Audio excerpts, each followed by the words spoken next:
things began to fall apart. This time around, you know the story. He cried home.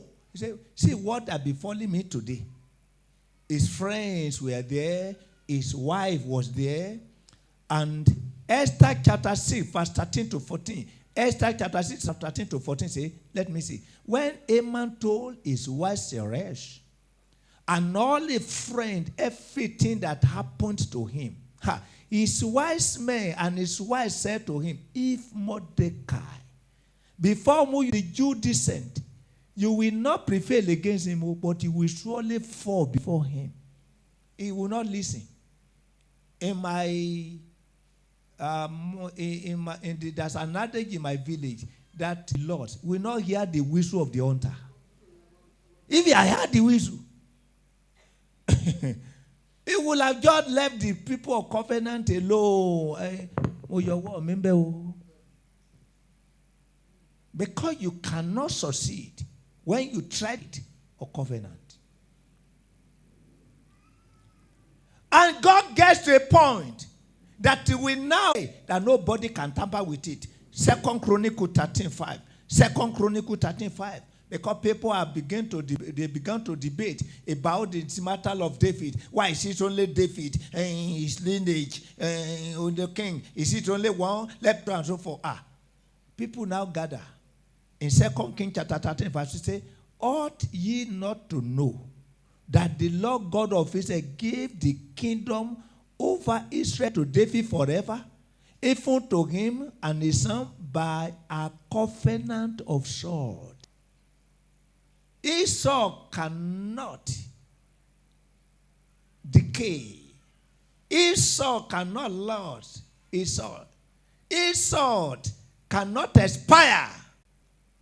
You cannot tackle with this David. I have made the covenant with him with the covenant of sword. And this is the final advantage.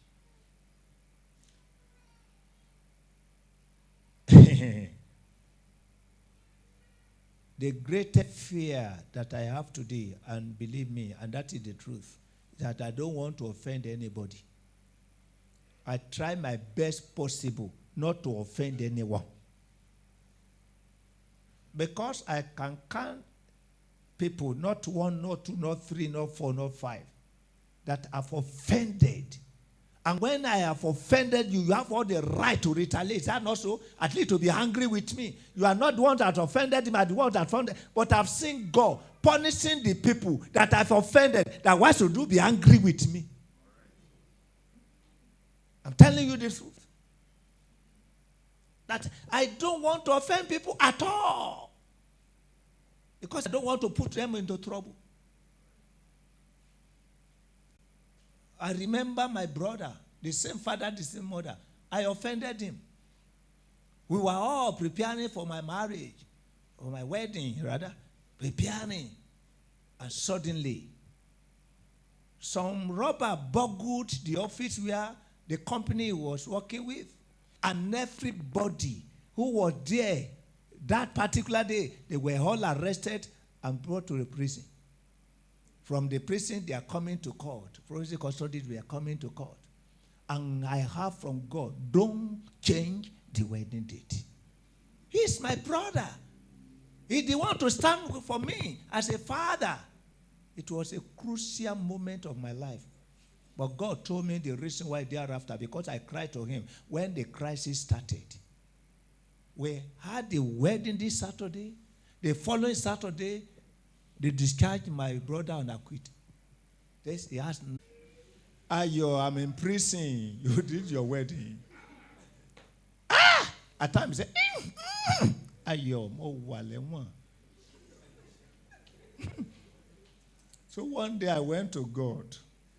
This is what I'm saying, oh God. This is what I'm saying, oh God. You can see the problem now. This brother loves me. He didn't want to stand for me as a father. And God said, I fear God. He said, there are certain people in your father's house. He said, do you know nobody attended your wedding from your father's house, from your city? He said, if they happen to come, the battle you'll be fighting all the days of your life, they are bringing it into your life. The only fellow who can bring them is your brother. So I arrange that one. Do you know God can scatter the journey of somebody because of you?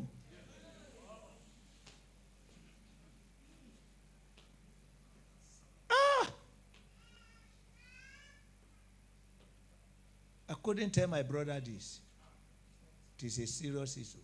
20 years after, everything concerning my brother scattered. I mean, everything. No home of his own, nothing. So one day now they are giving his life to Jesus Christ. By God's grace, that time he gave his life to Jesus and said, go to your brother, kneel down. Let him lay his hand on you. You need to see contrast upon contrast. He began to build his own house and so on and so forth. Excuse me. I'll be given to you. Say you will find. Knocks will be open. It had different dimensions. And God has spoken to you today. Very soon I will ask you to pray. And then I will join my faith with your life can never remain the same again.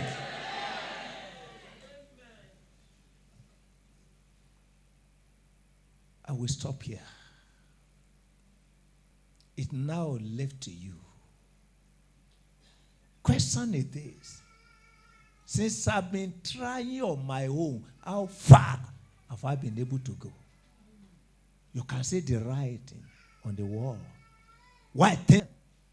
And I needed huge amount of money for their school fees within 3 months. Acting unto me, by God's grace, every last Saturday month I featured here. It is interdenominational. Different denominations they come. This woman is not a member of Redeem. And I approached. When you are preaching, sir, God spoke to me that your daughter is schooling in England. God said I should take over her school fees until she graduates. I had to bring her closer to analyze, to give the analysis of what the commitment. As she began to beg me, please don't take it away from me. God had me to do it. Please, don't let me miss me. Please, when that song is